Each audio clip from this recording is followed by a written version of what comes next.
पीर फकीर के अनुसार अगर जीव चलता जाए तो उसके अंदर कमी नहीं रहती और बाहर कमी नहीं रहती, लेकिन बात वचनों को मानने की होती है। पीर फकीर वचन कौन से मनवाते हैं? वो यह नहीं कहते कि हमारी सेवा करो, वो यह नहीं कहते कि हमारे सुख सुविधा के लिए कोई साधन जुटाओ, वो यह कहते हैं कि आप अपनी आत्मिक शांति हासिल करो। आपके अंदर हरि रस अमृत आबो हयात मालिक ने रग रग में भर रखा है, आपके अंदर लबालब हैं, आप उससे ढेर लगा हुआ है खजाने का, उसको हासिल कर लो। कहीं जैसे लेके आए हो वैसे ही वापिस ना ले जाना। वो अमृत, वो हरि रस परमानंद देने वाला है। जीव एक बार उस हरि रस को चख ले, एक बार परमानंद की प्राप्ति कर ले, तो जो नजारा मिलता है, जो आनंद आता है, उसका लिख बोल के वर्णन नहीं किया जा सकता। दुनिया में बहुत तरह के स्वाद हैं, लज्जत है, जीवा का, इंद्रियों के भोग विलास का, मान बढ़ाई का, बहुत तरह के स्वाद हैं जो जीवों को लगते हैं। किसी को क्रोध, किसी को लोभ, किसी को मोह, काम वासना, अहंकार, मन और माया, इनकी लज्जत, इनकी खुशियों में जीव उलझा रहता है। और असली जो नजारा है, असली जो हरि रस अमृत आबो हयात है, उससे खाली रह जाता है। तो अगर आप वो परमानंद पाना चाहते हैं, अगर आप हरि रस प्राप्त करना चाहते हैं, तो यह जरूरी है कि आप राम नाम का सुमरन किया करो। इंसान जानबूझ के काल का शिकार बनता है, वही कर्म करता है जिससे दिन रात उलझता जाए और उलझता जा रहा है। गम, चिंता, टेंशन, परेशानियां, खुद ही ऐसे कर्म करता है और खुद ही उनमें फंस जाता है। खुद ही ऐसे कर्म करता है, खुद ही उनमें उलझ जाता है। यूं इंसान परमपिता परमात्मा से दूर होता है, खुशियों से दूर होता है। तो इंसान को गुमराह नहीं होना चाहिए, परमानंद की प्राप्ति करनी चाहिए, अपने अंदर की खुशियों को हासिल करना चाहिए। वो जो अंदर ढेर लगा हुआ है, तेरे अंदर खजाने भरे भाई, तेरे अंदर खजाने भरे, जो अंदर खजाने भरे हुए हैं, जो हरि रस अमृत आबो हयात का ढेर लगा हुआ है, उनको हासिल कर लो, उनको प्राप्त कर लो। और वो प्राप्त हो सकते हैं, उनको हासिल किया जा सकता है। सुमरन करना होगा, दृढ़ विश्वास रखना होगा। आज आदमी जिंदगी जीता है खुशियों के लिए, पर हमारे नजरिए में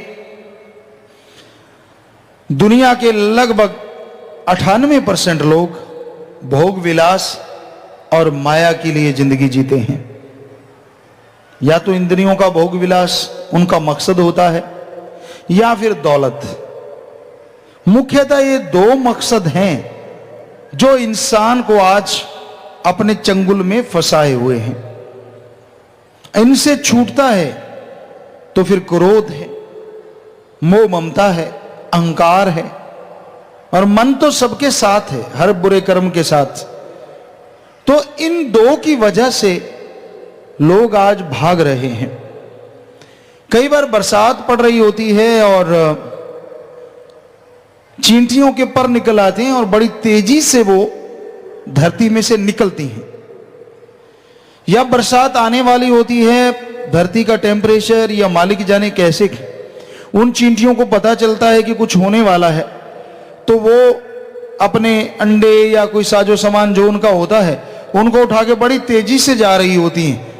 उनका पूरा दल शिफ्ट हो रहा होता है एक जगह से दूसरी जगह। तो आप कहीं भी इंसानों को देख लो, आज बिल्कुल वैसे ही नजर आते हैं। जिधर दौलत दिखी भाग रहे हैं, अपना साजो सामान लेके कैसे लें, किस तरह से कमाएं। हम ये नहीं कहते कमाना नहीं चाहिए, ये तो धर्मों में इजाजत है, जीने के लिए कमाओ, पर आजकल कमाने के लिए जी रहे हैं, उल्टा है, तभी सुख नहीं है। और इंसान सोचता है ऐसा करने से वो सुखी रहेगा, ऐसा करने से उसे परमानंद मिलेगा। ये संभव नहीं है, ऐसा नहीं हो सकता। जीने के लिए कमाओ और साथ में राम का नाम जपो, मालिक की भक्ति इबादत करो, तभी संतुष्टि आएगी। संतुष्टि का मतलब जो आपको मिल गया उसका सुख लो, जो आपके पास नहीं है उसके लिए मेहनत करो, टेंशन ना करो, चिंता ना करो, क्योंकि चिंता जीते जी इंसान को जलाने वाली चिता होती है। जो जो टेंशन चिंता बढ़ती जाती है, आदमी जीते जी मरता रहता है, खुशियां दूर हो जाती हैं, आनंद नहीं मिलता। आप अगर खुशियां हासिल करना चाहते हो, परमानंद की प्राप्ति चाहते हो, तो ये भाग दौड़ में खुशियां या परमानंद नहीं है। आप अपने कर्तव्य का निर्वाह करो। बाल बच्चे हैं, मां बाप हैं, परिवार है, जो घर गृहस्थ वाले हैं, उनको इन सब का पालन पोषण करना चाहिए, उसके लिए कमाई करना है। और जो घर बार त्याग देते हैं उनके लिए सारी मालिक की औलाद ही बाल बच्चे परिवार बन जाता है, और वो परमार्थ के लिए दिन रात सेवा करते हैं, सुमरन करते हैं। तो मालिक ऐसे भक्तों की जो जिंदगी है वो दोनों जहां में चमका देता है, और दोनों जहां में वो अव्वल नंबर पे होते हैं। तो जिंदगी जो भी आपने चुन ली उसके लिए पश्चाताप ना करो, मैंने क्यों चुना इस जिंदगी को, नहीं, जो आपने चुन लिया उसके अनुसार चलो, बस ये ख्याल रखो। घर गृहस्थ में हो तो संयम रखो, सुमरन करो, ठगी बेईमानी भ्रष्टाचार चोरी बेईमानी इन सब चीजों से बच के रहो। बड़ों का सत्कार करो, छोटों को प्यार करो, और समय निकाल के परमार्थ करो, सबका भला करो, तभी मालिक दया में रहमत से नवाजेंगे, तभी खुशियों से आप माला माल होएंगे।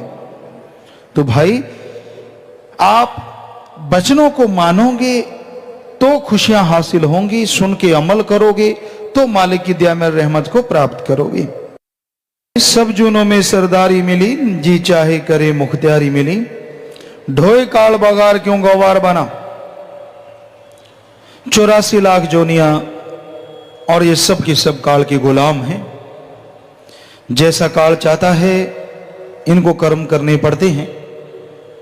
अगर सुमरण करती हैं, भक्ति इबादत करती हैं, तो उस काल त्रिलोकीनाथ महाकाल की उसमें उलझ के रह जाती हैं, उसमें फंस के रह जाती हैं।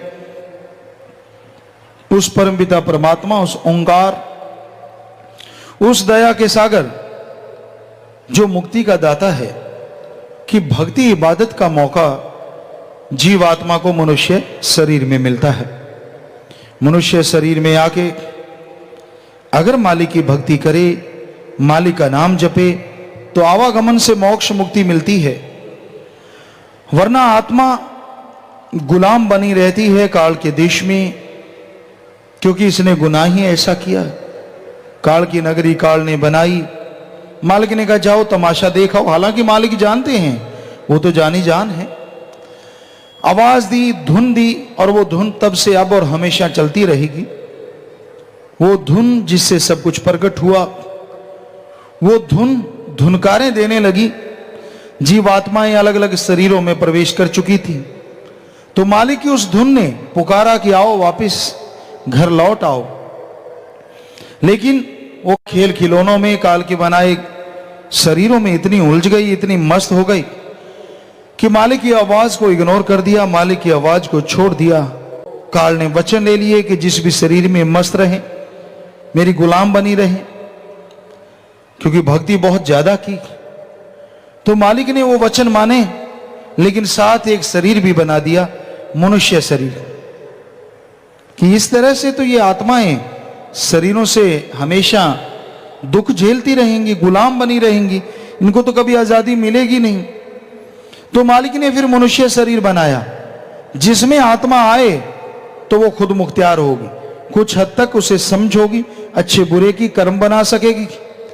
और उन कर्मों में सर्वश्रेष्ठ कर्म मालिक का नाम रख दिया कि इसको अगर जप लेगी तो काल की दाल नहीं गलेगी, यहां भी और वहां भी, दोनों जहां में माला माल खुशियों से रहेगी, काल से आजाद रहेगी।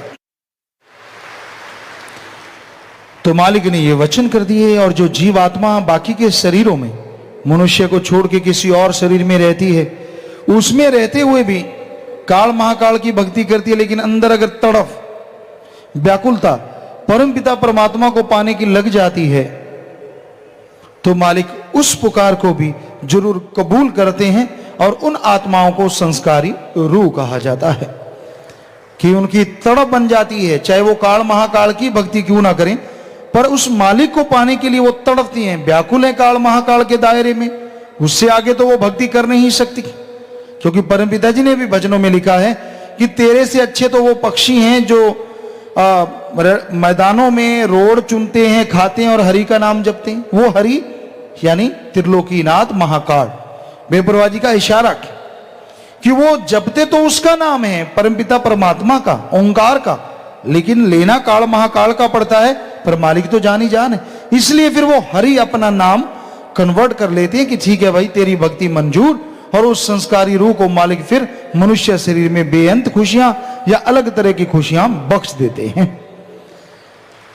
वरना जीवात्मा 84 लाख जन्म मरण के फेर में, जन्म मरण के चक्कर में बुरी तरह से गुमराह है, बुरी तरह से उलझी हुई है, इससे आजाद नहीं हो रही। तो इनसे बचने का एकमात्र उपाय प्रभु का नाम, मालिक का नाम लेना है। तो आप मालिक का नाम जपें, मालिक की भक्ति इबादत करें, ताकि जन्म मरण से आजादी मिले, खुशियां मिले। मिली प्रभु मिलने की बारी है, बुरे कामों में क्यों गुजारी है, हीरा जन्म गवा होशियार बना। कि ये जो जन्म मिला है प्रभु को मिलने के लिए मिला है, उस परमपिता परमात्मा को मिलने के लिए मिला है, आवागमन से मोक्ष मुक्ति के लिए मिला है। आज के इंसान को क्रोध इतना ज्यादा है कि कोई पता नहीं कब इंसान किसी का क्या बिगाड़ दे। गुस्से में आके इंसान अपने माँ बाप को बुरा कह देता है, अपने बेटे बेटी को बुरा कह देता है, और सारी उम्र का पश्चाताप फिर बना रहता है, मैंने कड़वे और कर्कश बात वचन क्यों कहे। क्रोध इंसान को जल्लाद बना देता है, क्रोध में इंसान गुमराह हो जाता है, क्रोध में इंसान मालिक से दूर हो जाता है। इस गुस्से को काबू पाने के लिए बेपरवाह जी फरमाया करते कि आप धन धन सदगुरु तेरा ही आसरा का नारा बोलो तो, और पानी पी लो, थोड़ा सुमन कर लो तो गुस्से पे काबू आ जाएगा। इससे आसान तरीका कोई नहीं है। यानी धन धन एक ही है, सदगुरु अल्लाह वाहिगुरु राम, सांझा शब्द कि तू धन्य है, तू धन्य है, तू धन्य है, तू ही धन्यवाद करने के काबिल है। और हे सदगुरु हमें तेरा ही सहारा है, क्योंकि उसके सहारे के बिना जितने भी सहारे बना लो, कोई भरोसा नहीं कब कौन किस टाइम पे दगा दे जाए। हमने तो ये अजमाया है। वो मालिक सतगुरु ही एक ऐसा सच्चा साथी है जो हमेशा साथ देता है, जो कभी दगा नहीं देता, हर समय साथ रहता है, हर समय साथ देता है। तो ऐसे परम पिता परमात्मा का जितना धन्यवाद किया जाए उतना कम है, जितना शुक्रिया किया जाए उतना कम है। इसलिए मालिक का धन्यवाद करो, मालिक का शुक्राना करो, ताकि मालिक दया में रहमत से आपको नवाजता रहे। क्यों बुरे कामों में समय गुजार रहे हो, क्रोध लोभ मोह अहंकार में पड़े हो, क्यों दूसरों की टांग खिंचाई करते हो, क्यों दूसरों को बुरा कहते हो। अरे अपने अंदर निगाह मारो, अपने गिरेबान में देखो। जब आपके खुद के अंदर कमियां हैं तो दूसरों को कमजोर ना कहो, दूसरे को गलत ना कहो, दूसरे को बुरा ना कहो। क्योंकि इंसान जब खुद गुनाहगार है, दूसरे को गुनाहगार कहते उसे शर्म क्यों नहीं आती। अपने गुनाहों से तौबा करो, अपनी बुराइयों को छोड़ दो, तो मालिक की दया में रहमत बरसेगी ही बरसेगी। तो मालिक का दया में रहमत आप पे बरसेगा ही बरसेगा। हे भाई, बुरा ना मानो, संत पीर फकीर के वचनों को वो अल्लाह, वो वाहिगुरु, वो राम ड्यूटी लगा देते हैं फकीरों की। घोर कलयुग का समय है, भयानक कलयुग का समय है। यहां काम वासना क्रोध लोभ मोह अहंकार मन माया बुरी तरह से जीव के चारों तरफ एक जाल बिछाए हुए हैं, चारों तरफ इसको जकड़े हुए हैं। संत वचन करते हैं, प्यार से मोहब्बत से बात कहते हैं, और कभी गुस्से में भी कह दें तो उससे जीव का भला होता है। कबीर जी ने कहा है, संतों का क्रोध भी दाती है और दुनियादारी लोगों का प्यार भी घाती है। क्योंकि जो आपसे प्यार करते हैं, नए नए प्यार करना शुरू किया, कहीं कोई चक्कर ना हो, कहीं कोई ऐसी बात तो नहीं कि आपके पैसा ज्यादा है, आपका ऊंचा रुतबा है, या आपके घर में कोई माता बहन कोई खूबसूरत है, आपकी बेटी। क्योंकि आज घोर कलयुग है, बुरा ना मानना, संतों को सच कहना पड़ता है। कहीं इस वजह से तो लोग आपसे दोस्ती मित्रता तो नहीं कर रहे? क्या भरोसा भाई, यह घोर कलयुग है, यहां हर चीज संभव है। अपने स्वार्थ के लिए, अपने गर्ज के लिए हर कोई ऐसा करता नजर आ रहा। इसलिए इस गर्जी संसार में बेगर्ज मोहब्बत अगर किसी की है तो वो सिर्फ अल्लाह वाहिगुरु राम है, या उसका कोई पहुंचा हुआ संत पीर फकीर गुरु है। वो ही बेगर्ज मोहब्बत करता है, वही जीवों को समझाता है कि सबसे निस्वार्थ भावना से प्यार करो, बुराइयां छोड़ दो, बुरे कर्मों में कुछ नहीं पड़ा। और आज का इंसान छोड़ दाता दात से प्यार करे, सच छोड़ के झूठ व्यापार करे, नाम भूल प्रभु का क्यों गद्दार बना। जो साजो समान है उससे मोहब्बत, मुझे ये दे दे भगवान, मुझे वो दे दे भगवान, और जब वो सामान मिल गया तो कैसा भगवान, और इंसान बन जाता है नादान, खो जाता है उन दातों में, लेने लग जाता है उन सुखों को जो कि सुख नहीं, दहकते अंगारे बन सकते हैं।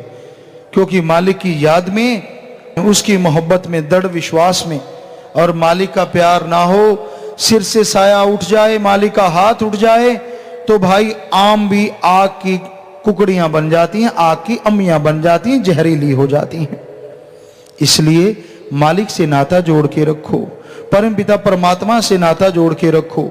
उसकी भक्ति ही एक ऐसी। Timex stainless steel watch friend, premium look चाहिए, ड्यूरेबल क्वालिटी चाहिए, वाटर रेजिस्टेंस चाहिए, 30 से भयानक कर्मों को, पहाड़ जैसे कर्मों को बदल देती है। और कभी भी मन के हाथों मजबूर ना हो। बहुत लोग हैं जो मन के हाथों मजबूर होके अपने आप का भी खात्मा कर लेते हैं। ऐसा कभी ना सोचो, ये महापाप है, आत्मघाती महापापी। कभी भी ऐसा कर्म ना करो जो आपको नर्क द्वार पे लेके जाए, जो दुखी कर दे। भले कर्म करो, अच्छे कर्म करो, क्योंकि मन का कोई भरोसा नहीं, किस इंसान को कौन सा ख्याल दे दे। इसलिए मन से लड़ना सीख लो, मन के कहे ना चलो। मन जालिम है, मन शातिर है, मन चालबाज है। हम रोज पुकार पुकार के कहते मन की ना सुना करो। मालिक ने जिंदगी बख्शी है जीने के लिए, जिंदगी जियो। अगर आप सोचती हो आप अपने लिए जीना नहीं चाहते, ठीक है, सारी जिंदगी परमार्थ में लगा डालो। अरे रहती दुनिया तक तो क्या, अगले जहान में भी लोग आपको सलाम करेंगे, नमस्कार करेंगे, नाम अमर हो जाएगा।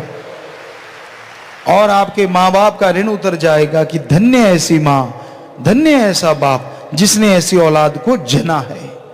अगर नहीं जीना अपने लिए, ठीक है, परमार्थ के लिए जी के देखो, क्या नशा मिलता है, क्या नजारा मिलता है, क्या खुशियां मिलती हैं। पर बुरी सोच कभी दिमाग में ही ना आने दो, क्योंकि इंसान अगर बुरा सोचता है, बुरा करता है, तो हमेशा दुखी रहता है। इसलिए ये जरूर सोचो कि उस परम पिता परमात्मा को हमने याद करना है, जो हर चीज का स्वामी है, जो खुशियां देने वाला है, जो रहमो करम का मालिक है, जो दाता है, परवरदिगार है। उसको याद रखो, अपने मन को हावी ना होने दो, क्योंकि अगर आपका मन हावी हो गया तो आप मालिक से दूर हो जाएंगे। मन बड़ा जालिम है। इस बारे में लिखा बताया है कि दांतों से प्यार करता है, दाता को भूला बैठा है और मोह के जाल में फंस गया है। तो इंसान मोह जाल में फंसा हुआ है, घर परिवार में इतना मस्त हो जाता है, इतना खो जाता है कि उसे और कोई नजर नहीं आता।